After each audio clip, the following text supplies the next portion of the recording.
It is my honor and privilege to present Barbara Cochran with RTDNF's First Amendment Award.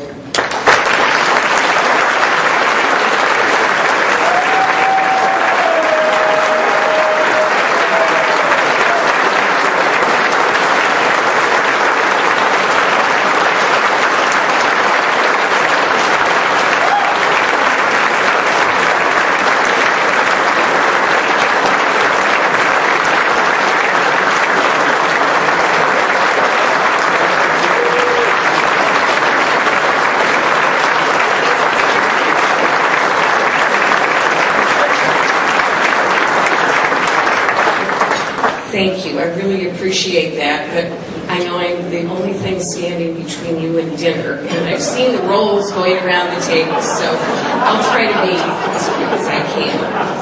But I do have so many people to thank tonight, and first of all, my dear friend Andrea, what a lovely introduction, and so meaningful, and I just so appreciate your being here tonight to do this for me. Thank you so much.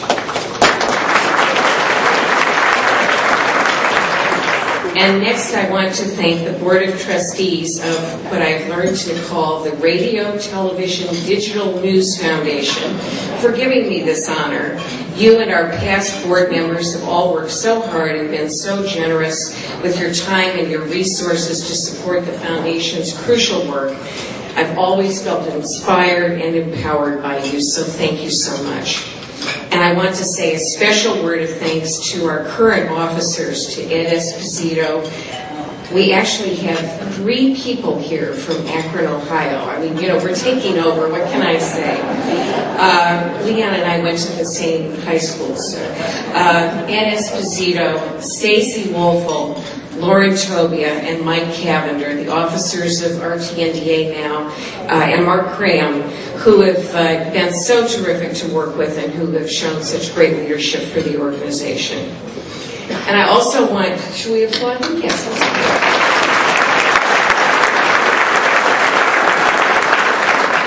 And I also want to salute the staff of RTDNA and RTDNF, led by Jane Nasseri and Kathleen Graham. This beautiful, well-planned event is just one sign of the great job you're doing in making the association and the foundation hum.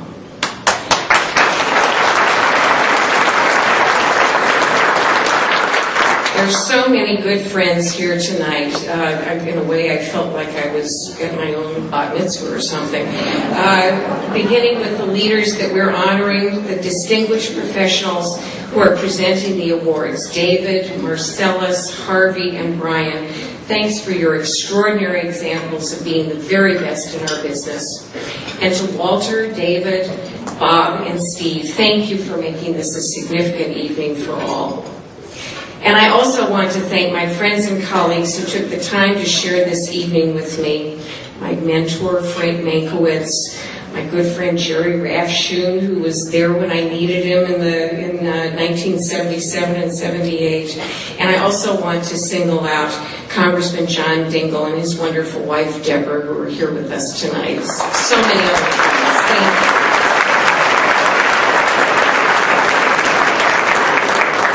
I couldn't miss this chance to say in public how much I appreciate my husband, John Cochran, my son, Alex Cohen. Your love means so much to me, and it always will.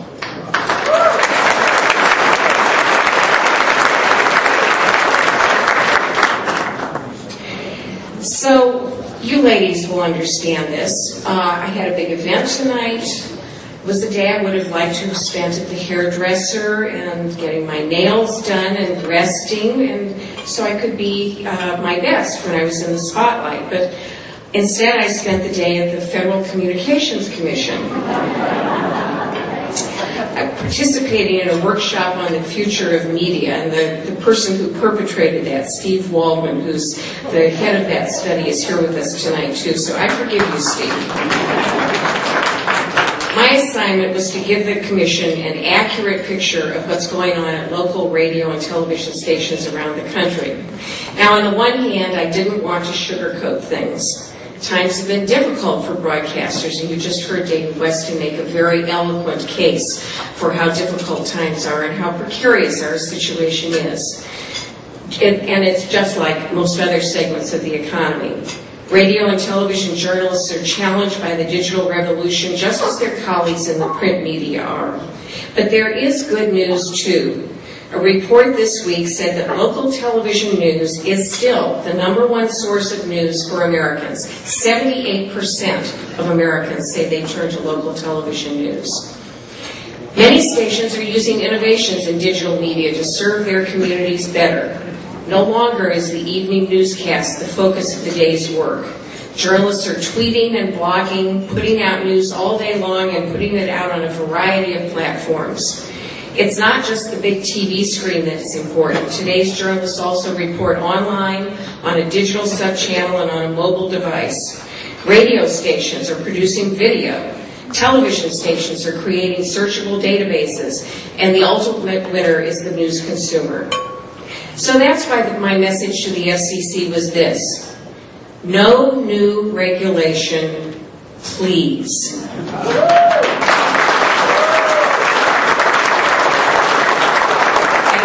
Use some of that applause today. Journalists today are busier than ever. RTDNA's research shows the amount of news on the air is increasing while the workforce is decreasing. Everybody is doing more with less. To add paperwork burdens or to create content mandates that don't resonate with the public would be a huge mistake. Broadcast journalists embrace the 75-year-old mandate to operate in the public interest, convenience, and necessity. Please, FCC commissioners, don't make that more difficult. If you've come to this dinner before, you know that every year I appeal to the Supreme Court to make the third branch of government accessible to the public by letting in cameras and microphones. And as Andrea said, we've had some success. In 2000, RTDNA was one of the parties that persuaded the Supreme Court to release the audio tapes immediately in the Bush versus Gore presidential election case. And since that historic first, the court has released the audio tape on the same day as the argument numerous times, as recently as in October. But this progress was dealt a stunning setback this week. The court rejected the request of numerous television and radio outlets to release audio of the arguments on a Chicago gun law. No reason was given, but millions of Americans who had every reason to be interested in this case were denied the opportunity to hear the words of the justices and the attorneys on both sides. Chief Justice John Roberts recently said that he wished that the American public understood the workings of the Supreme Court better. Well, Mr. Chief Justice, there's a simple solution. Let the cameras and microphones in.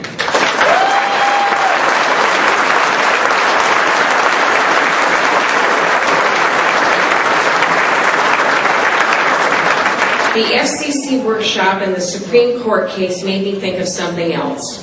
We've enjoyed our victories on behalf of radio, television, and digital journalists, but the battles are far from over.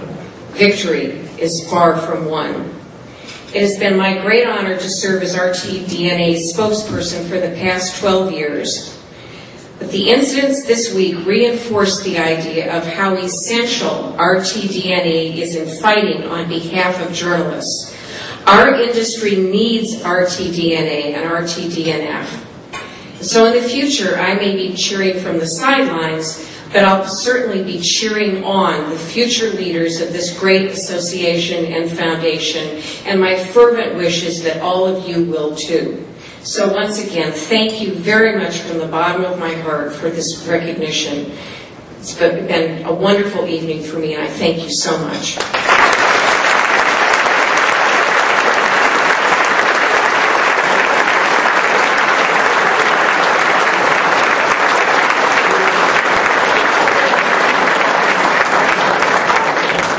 My girl, pride of Buckle High School.